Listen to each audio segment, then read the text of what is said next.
Assalamualaikum warahmatullahi wabarakatuh dan selamat pagi kepada semua murid-murid. Saya Cikgu Muhammad Taufik Akmal bin Kidir daripada SMK Pengkajian Lebaiman Sungai Petani. Saya mengajar mata pelajaran Sains Tingkatan 4 dan pada hari ini kita akan lihat kepada bab kelima iaitu genetik.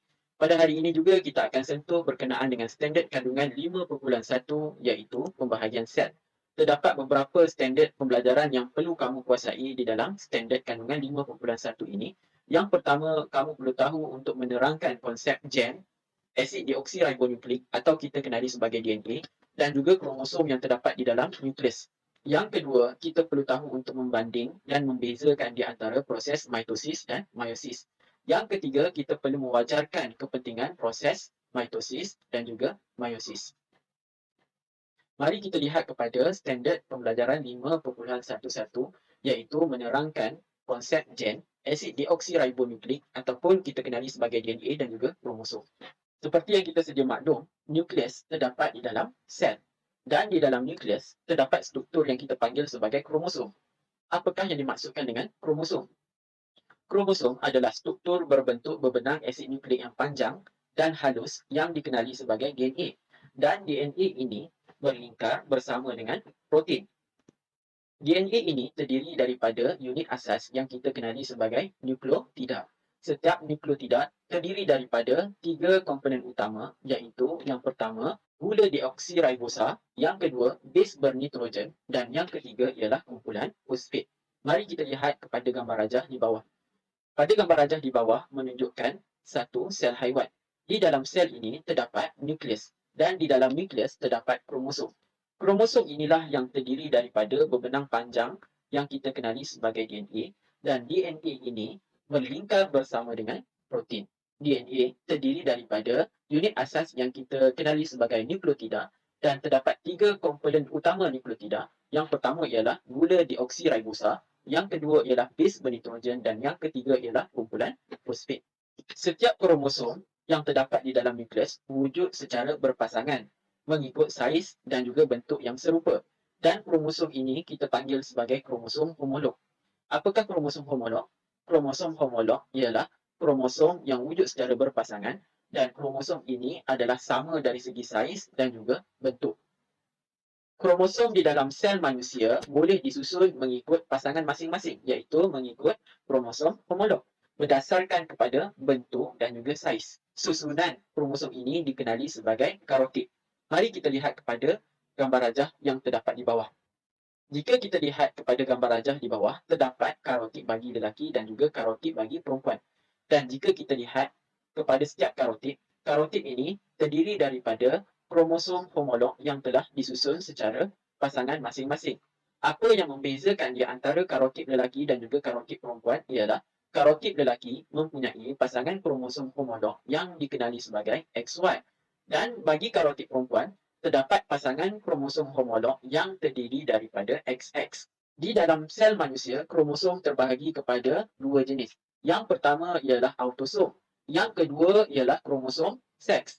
Apakah yang dimaksudkan dengan autosom? Autosom ialah kromosom yang membawa gen yang menunjukkan sifat seperti warna mata, kebolehan menggulung lidah dan juga jenis rambut. Manakala kromosom seks ialah kromosom yang membawa gen yang menentukan jantina pada setiap individu. Jika kita lihat pada gambar rajah di bawah, kromosom homolog yang pertama sehingga kromosom homolog yang ke-22 dikenali sebagai autosom.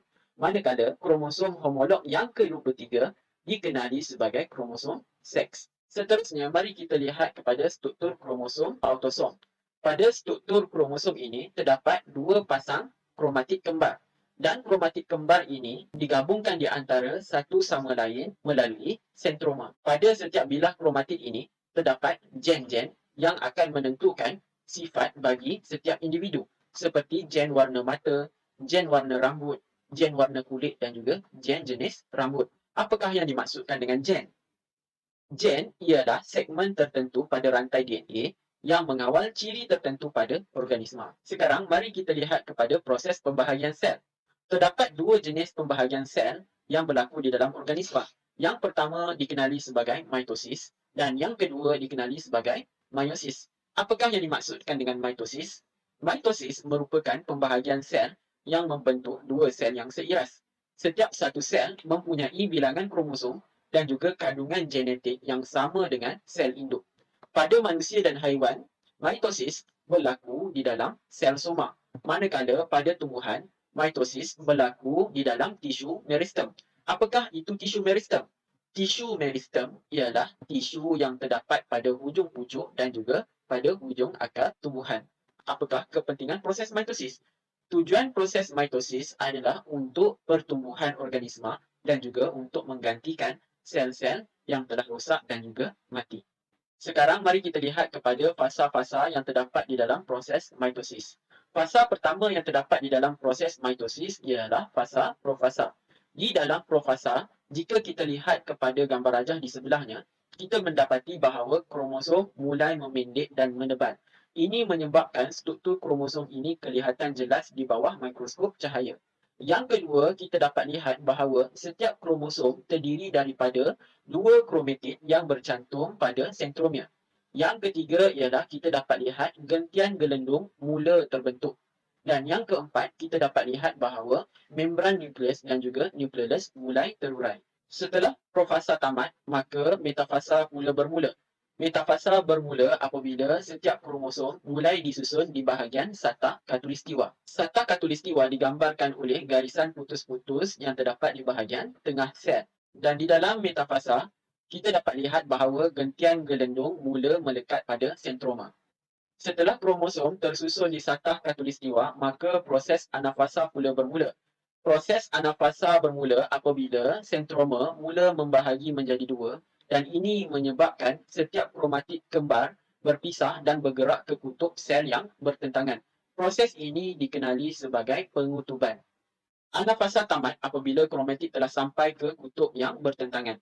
Seterusnya ialah telofasa. Pada fasa telofasa, kita dapat lihat bahawa kromatid telah sampai ke kutub masing-masing dan pada fasa ini kita dapat lihat bahawa membran nukleus dan nukleolus terbentuk semula. Setelah telofasa berakhir, maka proses cytokinesis akan bermula. Apakah yang dimaksudkan dengan proses cytokinesis? Proses cytokinesis ialah proses pembahagian cytoplasma di mana cytoplasma akan mencerut di bahagian yang tertentu menyebabkan dua sel anak akan terhasil. Dua sel anak yang terhasil daripada proses mitosis ini mempunyai bilangan kromosom dan maklumat genetik yang sama dengan sel induk. Sekarang mari kita lihat kepada konsep pembahagian sel secara meiosis. Proses pembahagian sel secara meiosis ialah proses pembahagian sel yang akan membentuk empat sel anak yang tidak seiras. Setiap satu sel mempunyai separuh bilangan kromosom daripada sel induk dan kandungan genetik bagi setiap sel anak adalah berbeza daripada sel induk. Proses meiosis berlaku di dalam organ pembiakan. Pada manusia dan haiwan, ia berlaku di testis dan juga ovari dan pada tumbuhan, ia berlaku di enter dan juga ovari. Tujuan proses meiosis adalah untuk menghasilkan gamet bagi tujuan pembiakan. Mari kita lihat kepada proses pembahagian sel secara meiosis. Meiosis terbahagi kepada dua, iaitu meiosis 1 dan juga meiosis 2. Mari kita lihat kepada fasa-fasa yang terdapat di dalam meiosis 1. Fasa permulaan yang terdapat di dalam meiosis 1 ialah profasa 1. Jika kita lihat kepada gambar rajah, di dalam profasa 1, kromosom mula memendek dan juga menebal dan ini membuatkan kromosom kelihatan jelas di bawah mikroskop cahaya. Pada profasa 1, kromosom homolog mula berkumpul secara berpasangan. Pada profasa 1 juga, proses pindah silang berlaku di antara kromosom homolog. Apakah yang dimaksudkan dengan proses pindah silang? Proses pindah silang ialah proses pertukaran maklumat genetik di antara dua kromosom homolog. Jika kita lihat pada gambar rajah di sebelah, bahagian kromatid bagi setiap kromosom homolog bersentuh di antara satu sama lain. Ini menyebabkan proses pindah silang iaitu proses pertukaran maklumat genetik berlaku di antara kromosom homolog. Apabila profasa 1 selesai, sel memasuki metafasa 1.